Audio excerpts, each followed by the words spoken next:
Hello, and welcome to Under 1000. My name's Thomas Flower, and each episode I'll read you a new piece of flash fiction. All of the stories are 1000 words or less. Today, I'll be reading Night Terrors. Please be aware that this episode contains themes of violence against children.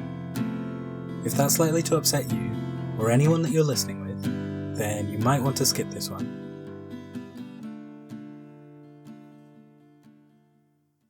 Come on, honey, we really can't be doing this every night anymore. You're a big girl now, you can't still be acting like this.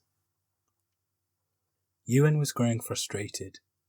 How long had it been that they'd been doing the same dance every single night?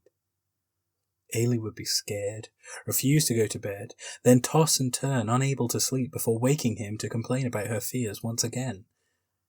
It was exhausting, and although he knew he should have been more forgiving of such a young child, his patience was growing thin. But, Dad, I'm not imagining it or making it up. There really is a monster. Honestly, I've seen it, just a few times when I've woken up in the night. It's real, and it lives under my bed, and I'm scared that it's going to eat me. Ewan sighed. Was he really going to have to give this explanation again? Ailey, honey, I know you think that, but I promise it's not true. Monsters aren't real. Trust me. You probably had a nightmare and didn't realize you were asleep. Shall we look under your bed again? Okay, Ailey replied dejectedly. She was tired of not being believed, but she knew she couldn't fight it. And if we do, and there's no monster, do you promise you'll go to bed for me? Yes, fine. Grabbing a torch from the cupboard, Ewan went with his daughter hand in hand to her room. He could tell how frightened she was. Her skin was shivering, her palms sweaty. But there was no way he could keep doing this with her. It had to stop. Look, see? Nothing there, he said encouragingly, shining the light under the bed to show off the blank space. Ailey was silent. She still didn't believe it somehow, but she knew what would happen next. So now it's time for you to keep your deal with me, Ewan continued. Hop up into bed and I'll tuck you in. Complying, despite her lurking fear, Ailey clambered in, rested her head on the pillows, and allowed herself to be tucked in. Slowly, almost against her will, she drifted off into a shallow and fitful sleep. At almost the exact stroke of midnight, the small nightlight on Ailey's bedside table illuminated something strange emerging from below where she now slept. A single claw, previously invisible, suddenly became opaque. The appearance spread, revealing a strange-looking creature composed of fangs, scales, claws, and lit up, even in the gloom of the bedroom, with a bright poisonous red colouring.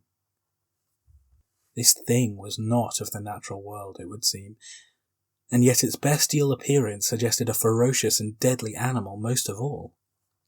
It was, in short, Ailey's monster under the bed. Clambering from underneath, carefully so as not to wake the child, the strange beast positioned itself so it was standing over the bed frame.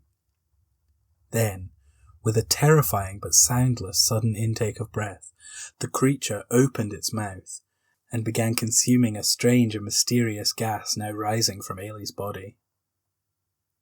It appeared to be feeding, devouring the odd substance with a ravenous hunger. And yet, as much as it gorged itself, it never made a sound. The creature was animalistic, yes, but it did not seem to be stupid. It seemed to know, perhaps instinctively, that in order to continue to get its regular fill, it would need to remain hidden and unknown to the eyes of humans. Although it had been caught once or twice by the child, it had noted its good fortune in other people's unwillingness to believe her. If this nightly arrangement were to continue, the disbelief would need to be maintained. Suddenly, a quiet but audible knock came from the window. The creature stirred, the gas it had been consuming vanishing in an instant. It sat perfectly still, retreating into invisibility, seemingly worried by the prospect of Ailey being awoken by the sound.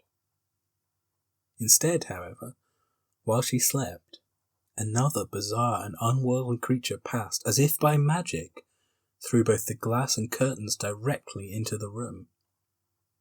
A winged beast. Its head was almost entirely jaw, with only 2 beady eyes sitting at the very top. In contrast to the red of Ailey's monster, this hell-spawned bird was an eye-watering shade of shocking green. It looked down at the child, licking its lips, opened its jaw wide, and Ailey's monster sprang suddenly, leaping with surprisingly powerful legs to intercept the beast. Startled, it fell to the floor with a thud. Both creatures looked to see if the child was still sleeping, panicked suddenly that this might mean an end for both of them. Ailey turned in her sleep, mumbling in a distressed-sounding tone, but did not wake. Upon seeing this, the red monster wasted no time.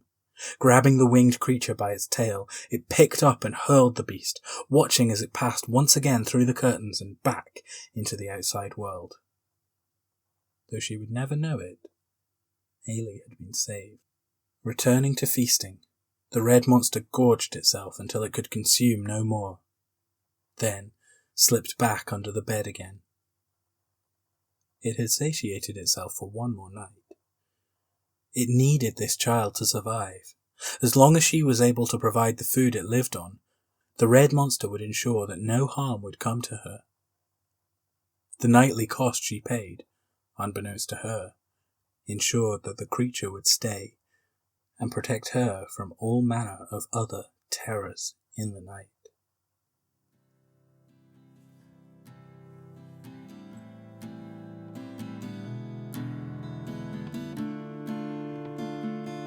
Thank you for listening to Under 1000. I'm your host, Thomas Flower. To follow the show online, look for Under 1000 Pod on Twitter or Facebook. If you'd like to support the show on Patreon, go to patreon.com/under1000pod, where you can sign up to read each month's stories in advance, as well as to have a thank you be read during these credits. The theme music is an instrumental version of In Between Days by Nick Tate and the Sharks. To hear the full song and more from the same EP, go to Nick Tate, NICTATE, and thesharks.bandcamp.com, or search for them on your favourite streaming platform. I hope you enjoyed this episode, and that you'll join me again next time for some more super short fiction.